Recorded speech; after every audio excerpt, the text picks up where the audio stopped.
TV channel 250. Please remember to download the Zingo TV app at the respective app stores for iOS and Android devices. While you download, make sure you rate and leave a comment. Both apps are absolutely free. Zingo TV is available on Google Chromecast, Amazon Fire, Fire TV sticks, Roku sticks, and also on all smart TVs 2016 forward. Now, joining me on Leaf Talk, as always, candid, frank, and live. Leaf Talk. Did I mention we're going to do Leaf Talk? I think so. So let's have some Leaf Talk. I guess 1 out of 2 ain't bad, no? In Tampa? I think the Maple Leafs' goal at this point was to maintain home ice advantage by ensuring that they got a split in Tampa Bay. And I would have preferred moving on to the next series as the goal. I would like to aim a little higher because, there's no room for, I got to say this just before we came to Aaron. I was just mentioning to Aaron that Coach Cooper of the Tampa Bay Lightning said that the team had to show some urgency. It had to start on time. It needed intensity. They needed to score on a goalie they knew they could score on. All these things, he said, came true in Game 4. What was lacking for the Leafs was the exact opposite for the Leafs. There was no urgency. There was no beating the goalie until it was irrelevant. And all the stuff that they did, and they went to Florida to get back home ice advantage, Aaron. They succeeded there, but I really don't think they played like they wanted to win both in Tampa. No, and the other thing that I thought of immediately as soon as you mentioned what Coach Cooper had said was everybody says exactly the same thing about the Maple Leafs. They got to start on time. They got to be ready. They got to put goals in against the goalie they know they can score against. They've got to play with a sense of urgency because their backs are against the wall, that sort of thing. It's true. The Leafs didn't start on time. There was no urgency. It was almost as if collectively they'd all decided, we're good with a split. And I don't cotton to that. If you're going to try to win, you should try to win. There's none of this, we'll win it at home in Game 7 garbage. Get the series over as quickly as you can, especially during this time of the season when you're going to need the rest and recovery time. And especially when you're playing the defending Stanley Cup champions. Oh, my God, yes. Right? You don't want to give them any room to prove why they're the 2-time Stanley Cup champions, right? They can prove it. They've done it. Been there, done that. They've got the T-shirt to prove it.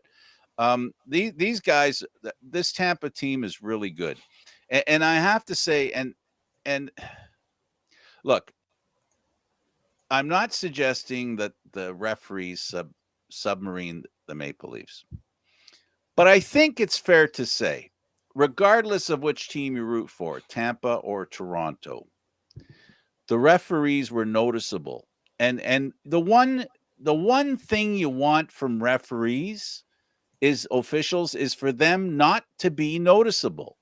They should disappear into the back, of the story. But once again, in this game, they're in the forefront of the story. Constantly calling penalties, missing calls left and right. Not that, as for example, how do you miss a guy holding a stick and a guy ripping the stick out of the guy's hands and then high sticking someone? How do you miss him holding the stick? All the penalties that they did call deserved to be called. Absolutely. We agree. So we agree on that part. Yeah. We're not complaining about the penalty calls. The other part of it, though, is when you start to get into ridiculousness. There comes a point in the game where if you're going to start calling everything, like fans have been clamoring for you to call everything, then the Leafs are never getting back to even strength. The bar was set very, very low. It barely was off the ground, the bar for calling penalties when the game started. And then when the game ended, it was, okay, you can punch the guy in the face once. Okay, you can punch him in the face twice. All right, that's it. You punched him 3 times. That's enough. That's the kind of stuff that makes me crazy because, you know, again, it's not the not calling calls. It's not the calling calls. The word that Aaron and Frank always use is balance, consistency. consistency. That's what we're looking for. We're looking for, I want to sit at the table and play cards with Aaron, and I want to know what the rules are before we start. And by the time the game's over, we played out the rules that we agreed on. What were the rules? Were the rules. We didn't change the trump card. We didn't change how many cards we're going to deal. We didn't change which is better, a straight or a flush. It's always the same thing. It's the poorest officiating in sports right now. I think the award has to go to the National Hockey League, and it's not because it's against the Leafs, but I don't think I've seen in my life the refereeing that used to get really berated was basketball officiating. It looks good beside NHL refereeing right now. Right. But and that's the other thing now. Basketball is the only professional sport where referees are held accountable, where they do a 2-minute recap. They'll change calls mid-play. They'll add or take away points for 2 and 3 point baskets mid-game. They'll add time back on if things were missed. Why? Because there's a lot of betting going on. Based on the number of commercials that I've seen recently on CBC and TSN Sportsnet for betting, I'm wondering if we're ever going to see the same sort of thing for hockey, Later on in the CFL show at 7:00 with David, I think I'm going to talk to him about gambling, and you're right. If we can segue a little bit here, just take a break when it comes to gambling. Is this a problem? Is gambling and the way? See, it isn't the gambling that's a problem in my mind. It's the promotion of the gambling during the game. Right. It's like advertising cigarettes, alcohol. Am I making my point? They shouldn't. It's okay for people to drink at the game. It's okay for people to gamble at the game. But I don't think it's good to talk about it during the game.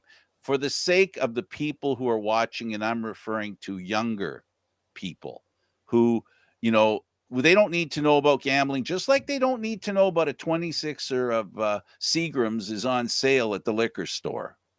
Or you can buy a package of Stogies, this new flavored Stogie. Like, that's gambling, alcohol, same territory, and cigarettes. They're all the same territory. It's time to get it out of the game. Yeah, I don't necessarily disagree. Now, I can guarantee that they will take a bit of a revenue hit. I mean, it's the same thing when they tried to get smoking out of NASCAR and IndyCar. Tennis. Tennis. Oh, my God. Remember? Yeah. The Players Invitational. Yeah. But the teams and the league will recover from that lost revenue. That's not. They won't lose revenue. They just won't have as much. I know that sounds silly, but No, and that the way that it's commonly defined as losing revenue is if this year we got $4 billion in ads and last year we had 6, then we've lost $2 billion worth of advertising between last year and this year, is the way the league portrays it. But not the fact that revenue levels have changed. The league doesn't get to decide that. Just like if the league had the option to advertise liquor or cigarettes, what do you think the leagues would do? Oh, of course, to the hilt. Whatever money we can get, there's nothing verboten. Everything's up for grabs. So I'm afraid the way they treat the gambling needs to be treated just like cigarettes and alcohol, in my opinion. They're things that are not, they're very adult driven. So anywhere children can watch, which hockey games are, young children watch hockey games. They shouldn't be watching how to gamble. They're too young to understand, and or the same way they're too young to drink. They're too young to smoke.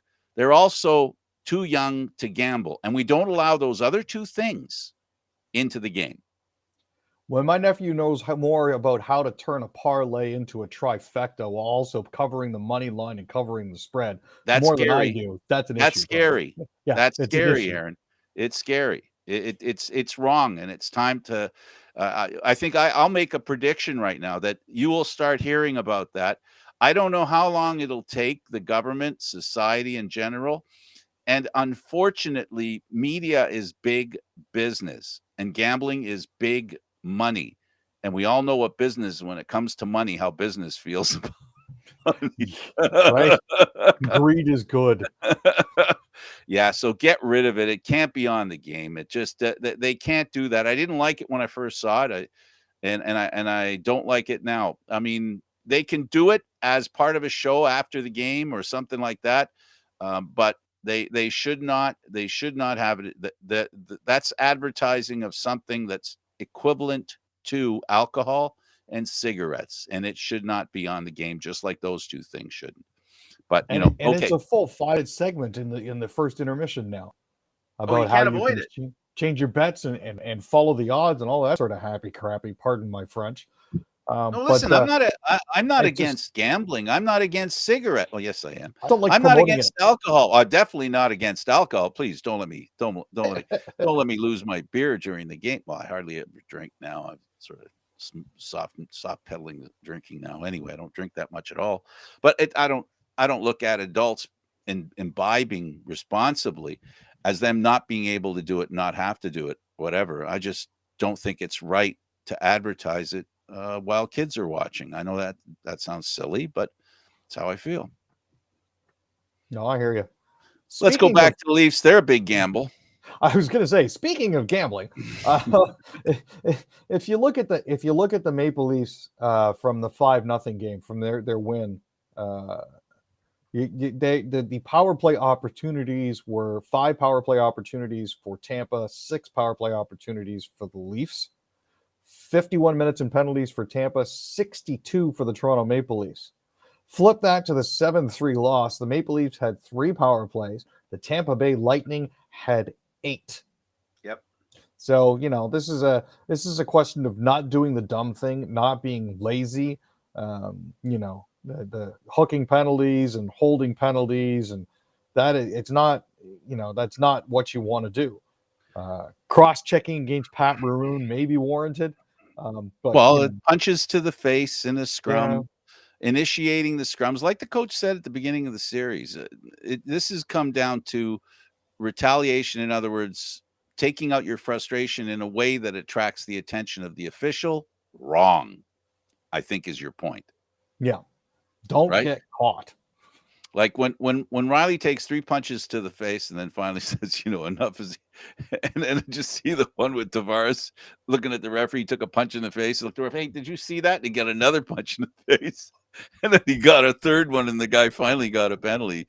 Svechnikov, I think, was the criminal on that one. No, the Leafs lack. I think the first game was their best game, I think, and that game was the game where they had that fourth line that was truculent.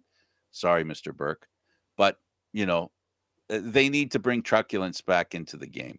They really do, and it has to come back in because there needs to be a magnet for that attention, which is, the physicality, so that the officials go, okay, the 2 fourth lines are going after each other. Okay, when they cross the line, then when the other guys do it, it's too late now, because now the attention on the game is, that's the whole point, is that they need to raise their level of crap kicking. They got to raise the level of the crap kicking on the one line, so that the rest of the lines can run a little better. It wasn't, again, it's not about officiating. It's about mojo. And the Leafs don't have it right now. They didn't look like they had it.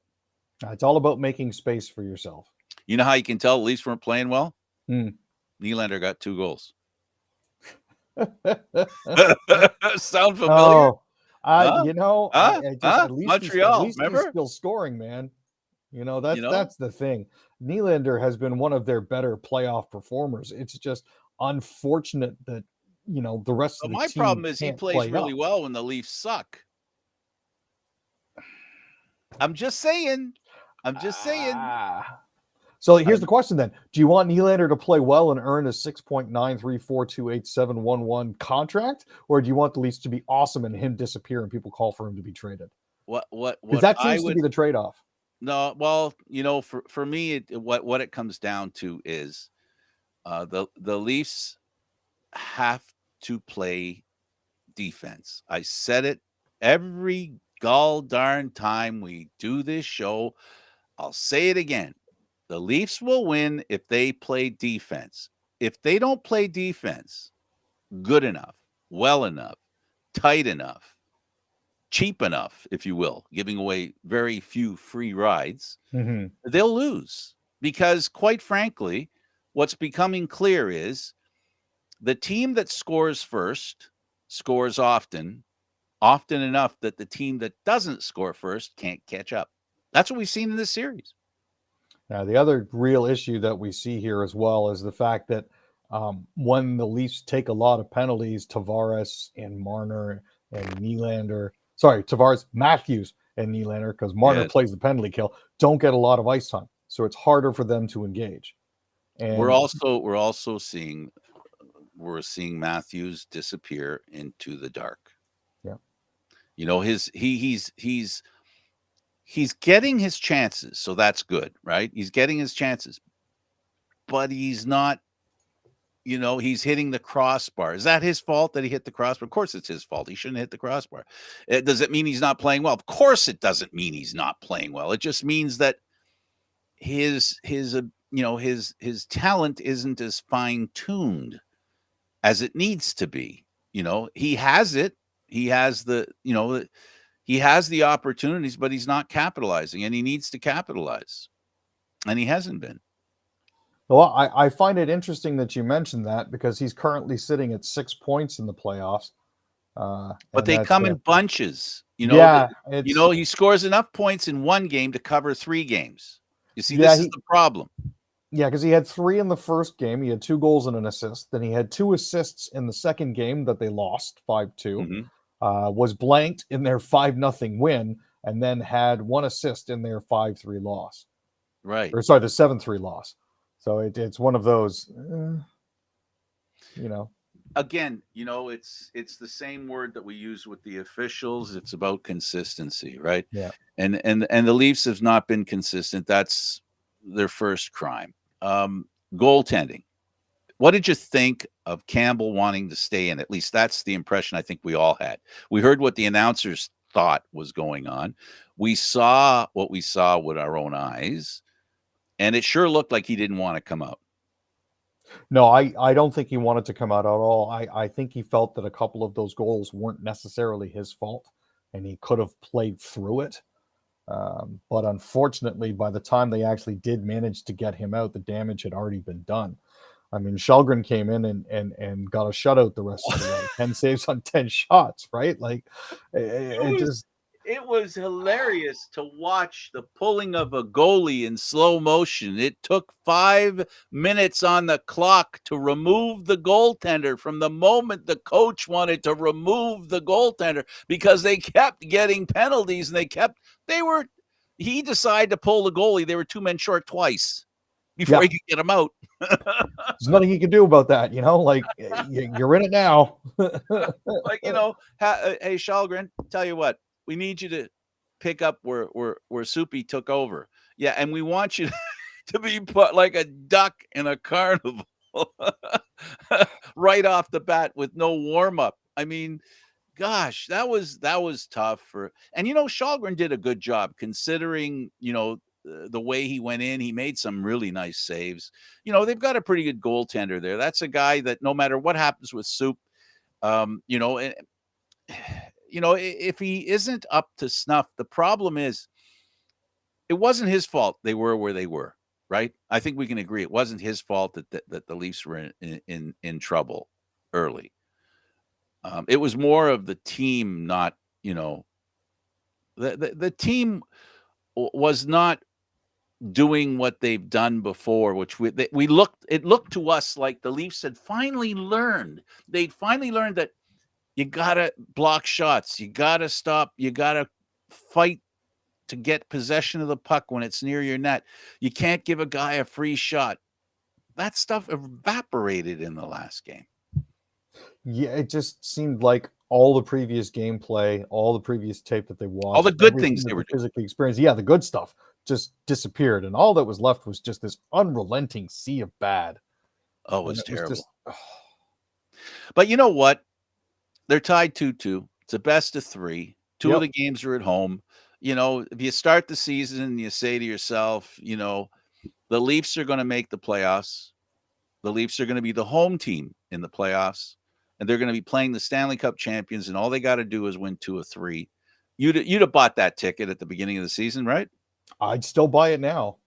Well, absolutely. I'm just saying, even when you don't know, it would have been a good bargain. Oh yeah. So reality is that they're still in the series, for goodness sake. But they really got to start on time. Sorry for those of you that don't want to remember the other coach, Babcock. They have to start on time. They have to initiate, not react, and they need to keep moving their feet. This is something that the Toronto Maple Leafs are very good at, skating. And to see how many penalties they took because they stopped skating it's just not right. This is not the team that needs to do that, or they have the ability to skate, through on defense, and they haven't done that either, Aaron.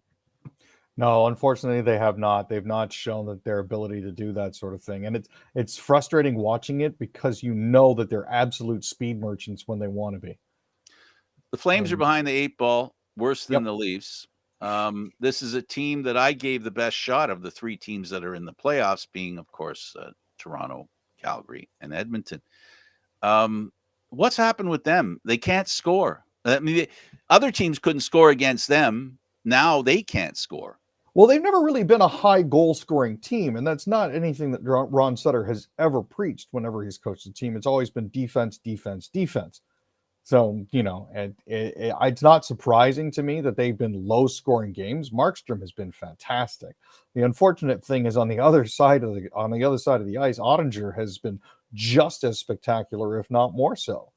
I mean, they win by a shutout 2-0, and then Pavelski all of a sudden comes to life, and they end up winning the third game of the series 4-2. So now Calgary's in the unenviable position of being down 3-2 in the series. Right. And then you have the situation where you have the Oilers, who have become the best chance for Canada to be represented in the Stanley Cup, or at least they could be the only team going through. Well, I mean, they did chase the goalie in their third game 8-2. That was a bit of a butt kicking. Sorry, in their second game 8-2. But then, the Kings turned around right after that and quick pitch to shutout, 31 saves, and the Kings ended up beating the Oilers 4-0. So this is a Jekyll and Hyde sort of series. I like Kane. I really do too. I mean, not as a person, but as a player. Yeah, he's got some edge. Yep. 5 goals, as many as anybody in the playoffs. He's the kind of guy that likes the playoffs, and the playoffs like him. Yeah, he's doing an amazing job. He's built real quick. We got a couple of minutes. Let's do some quick CFL stuff.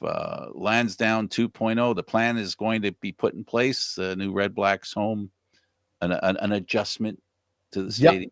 They voted in favor of a staff report on the plan unveiled by OSEG, and it's been dubbed Lansdowne 2.0. So the first phase would see the Civic Center Arena get folded into the complex as well.